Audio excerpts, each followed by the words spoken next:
in that new inquiry, among them Keith Vaz MP, Chair of the Home Affairs Committee at Westminster.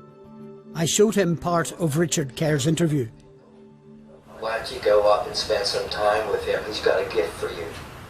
What are your thoughts when you hear that? Well, obviously it's pretty shocking that anyone of that age should be put through that kind of mental and emotional torture. It is obviously very difficult for the person concerned to recount it, because it's something that must have affected him deeply at that age. This seems to be new information, and that information needs to be put before the inquiry team so that we can examine everything. Those children were exploited. Was there a cover-up? It needs a national investigation. That's why we... Last week, the Stormont Assembly called for Kincora to be included in the Westminster inquiry, to be led by Solicitor Fiona Wolfe. But central to any inquiry into Kincora is that it must have powers to get answers from MI5 about why it failed to report allegations of sex abuse in 1975 and why it obstructed a subsequent police investigation.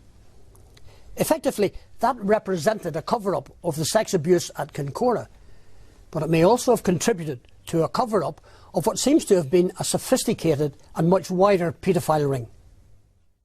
Other people were dictating our path through life there, and they used that.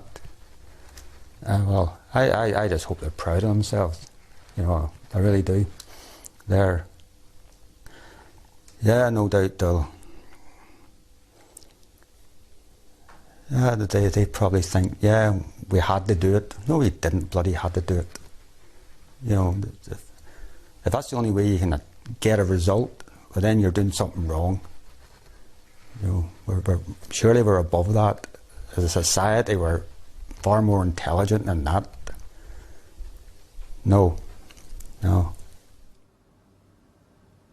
Is it on any level, as far as you're concerned, acceptable that an operation centred on a boys' hostel should allow abuse to continue? No. And that is why, when Lady Wolfe conducts her inquiry, we will expect her to ask these questions in an open and transparent way, the reasons why this was allowed to continue. And it is for her to be able to probe that. But we will be expecting that to happen, and we will be putting that to her when she appears before us.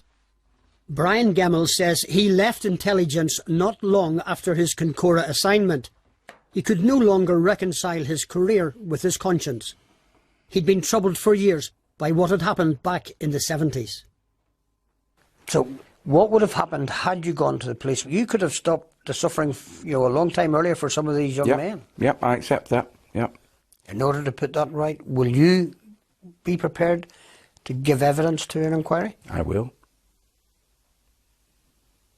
And I deeply regret, retrospectively, that as a young man, I didn't throw my career to the wind. I'm deeply sorry, and I apologise to any of those victims, all of those victims who suffered, because I didn't do what I didn't have the guts to do then what I've got the guts to do now.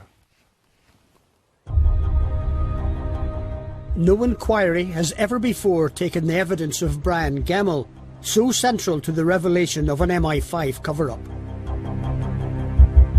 Spotlight asked the Home Office and MI5 for comment on the allegations of cover-up. The Home Office told us it would not comment on security matters and wouldn't confirm or deny the identities of agents.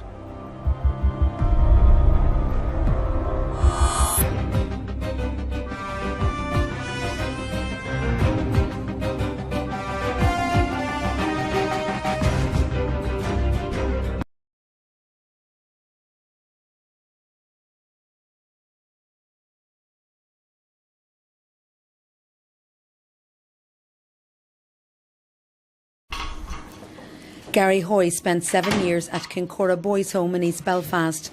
He remains deeply traumatised after being systematically abused by William McGrath, Joseph Mains and Raymond Semple. In 1981, the trio were jailed for abusing boys in their care. Never left me. I'm 53 now. Every day I wake up, but sometimes I even hate going to sleep because I know it's going to wake up the next morning. Bad old thoughts still in my head. Every time I pass it on the bus, it's very hard to see it still standing there. It's long been alleged that visitors to the former boys' home Kincora included members of the military, civil servants and politicians. Many of the former residents, including Gary, believe previous police investigations were blocked by MI5 and the security services. They're convinced that in order to start to try and get to the truth of what went on behind these walls, Kincora needs to be investigated by the Westminster Wolf Inquiry. But the Home Secretary has decided Kincora will not be included. In a statement, the Secretary of State said she believes the current historical abuse inquiry here, headed by Sir Anthony Hart, is better placed to pursue allegations of abuse at Kincora, adding all government departments will cooperate to the utmost of their ability. The HIA has welcomed Theresa Villiers' assurances of full cooperation, believing it now enhances its ability to investigate Kincora. Gary Hoy, however, is unimpressed. For once I wasn't shocked, because to me there's too many people involved, and hierarchy people, you know what I mean, and it's just too scared of who was involved, you know what I mean.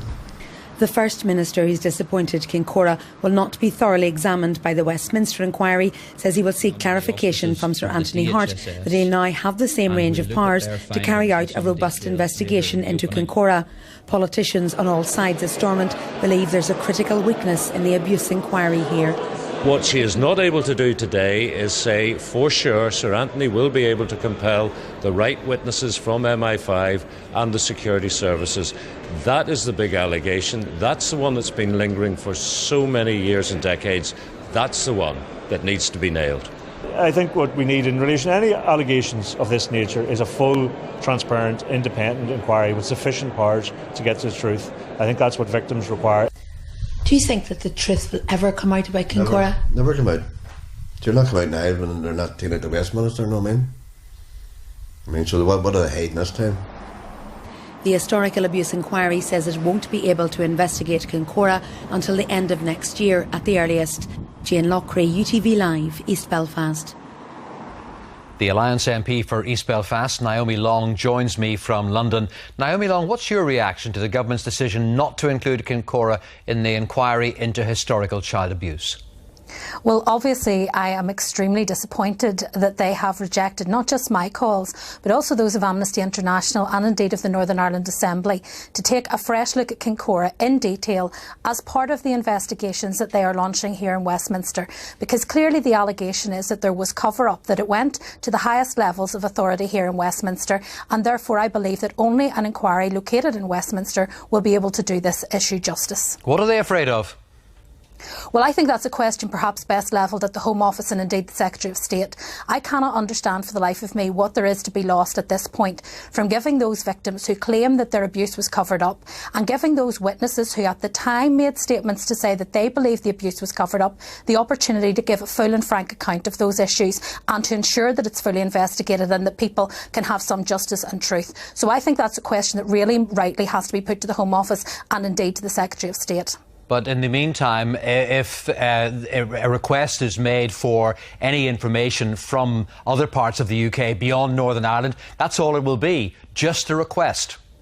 Well, precisely, there will be no power to compel. And whilst the government have said that they will cooperate with any inquiry, they have said in as far as they might. And of course, those caveats are obviously critical when it comes to understanding just how much cooperation there may be. I'm extremely concerned that if we don't take this opportunity to have the inquiry, we may never know the truth of Kincora, and only those who suffered most directly will ever fully know the horror of what they went through. I think the government must be held to account, and I think they ought to have been more generous on this occasion. You would like a separate independent inquiry, but how realistic is that?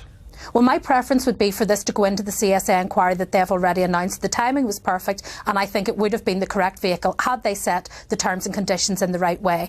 Having failed to do that, I do believe that only an independent inquiry will work, because to load more into Sir Anthony Hart's inquiry in Northern Ireland to limit the ability to compel evidence and not to be able to deal with issues around the Official Secrets Act, I think will compromise any investigation. Naomi Long in London, thank you very much. Thank you.